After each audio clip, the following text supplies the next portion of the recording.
Suppose secant of theta is equal to 4. So secant is one of the new ones that we've learned. We know that secant is the reciprocal of cos. Determine the exact values of the other trig ratios from 0 to 180. So something happens with reciprocals, okay? If secant of theta is equal to 4, then we can know right away what cos of theta is. The angle doesn't change, but the ratio is the reciprocal.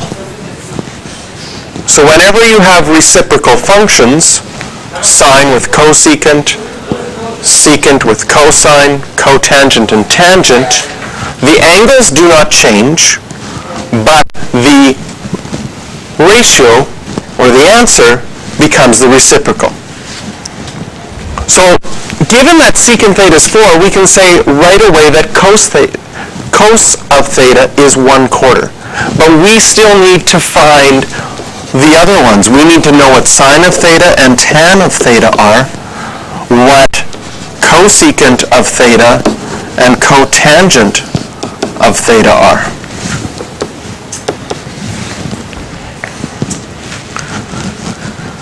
How do we do that? Well, we make a triangle. We're dealing with trigonometry.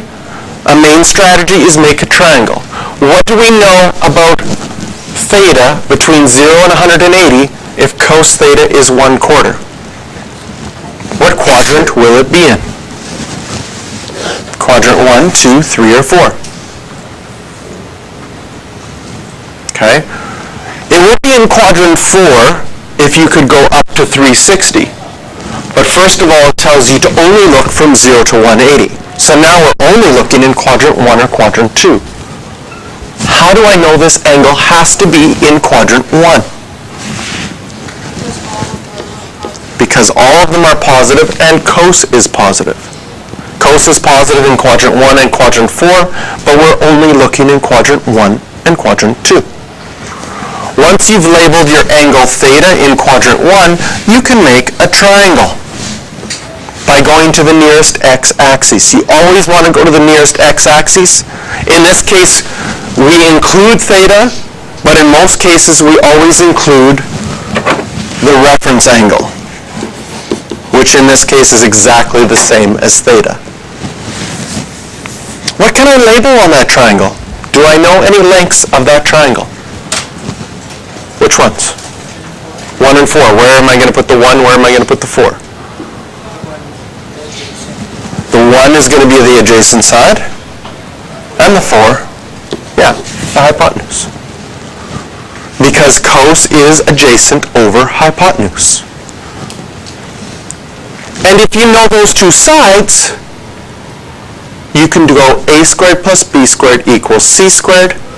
And again, we're going to do a lot of mental math with this. You should be able to do that in your head and come up with square root of 15. This time you'd have to do 16 minus 1 and come up with square root of 15. From there, sine is what over what? Opposite over hypotenuse. So that means cosecant would be, and because it's in quadrant 1, both of those would be positive. Tan of theta, opposite over adjacent, root 15 over 1, cotangent of theta then will be adjacent over opposite. So do you remember SOHCAHTOA? Does that help you remember the ratios? So if sine is opposite over hypotenuse, that means that cosecant is hypotenuse over adjacent. Cha. And if cos is adjacent over hypotenuse, that means secant is hypotenuse. Oh, sorry. Shouldn't be cha. It should be, right, this should be cho. And this should be hypotenuse over adjacent. And cotangent will be adjacent over opposite. So if that is easier, if that's easier to remember than SOHCAHTOA, you can now go CHO-SHA-TOW. And if anybody says, oh, do you guys learn SOHCAHTOA? No, we're more advanced. We just use CHO-SHA-TOW. Maybe. Intellectual. Yeah, I think that will screw you up royally. Do not try to remember that. Stick with SOHCAHTOA. Unless you want to say it as one long thing, SOHCAHTOA, CHO-CHA-TOW, now, then that's fine.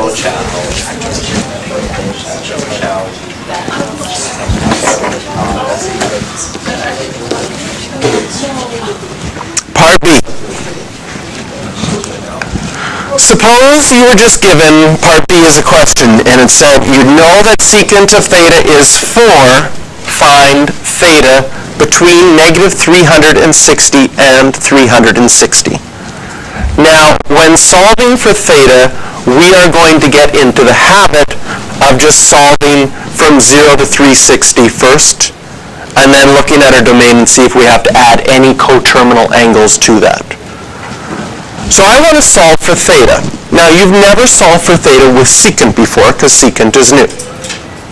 So what do? You change it to cos, so it's something you have done before. If I take secant of theta and I say, if I know secant of theta, then I know that cos of theta is 1 over 4. This is something I've solved before. So now we have to pull out our memory, I know.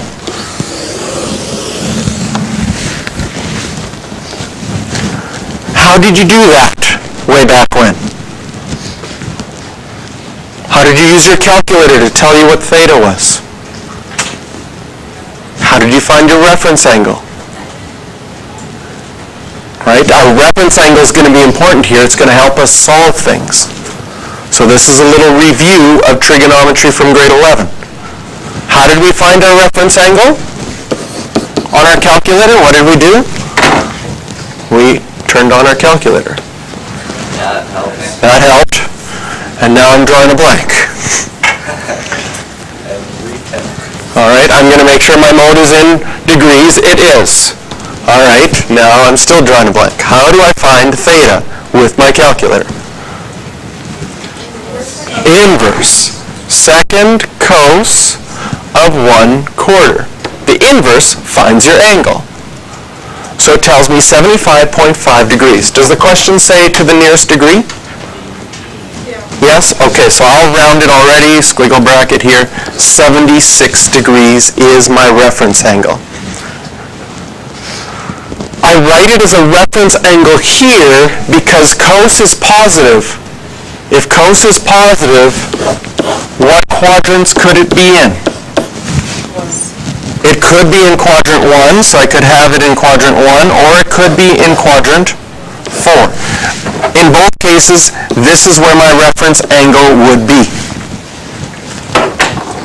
You don't have to draw that picture every single time, but at the beginning it's helpful to review. So what angle is this one in quadrant 1? I can say theta would be 76 degrees. Same as my reference angle. How do I find out what this angle is in quadrant 4? 360, which would be all the way around, minus that 76.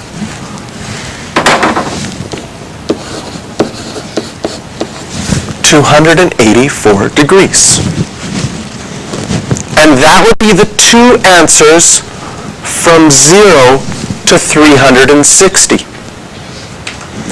But my question says, write out all the answers from negative 360 to 360. So I need some coterminal angles with these ones. How do you find coterminal angles?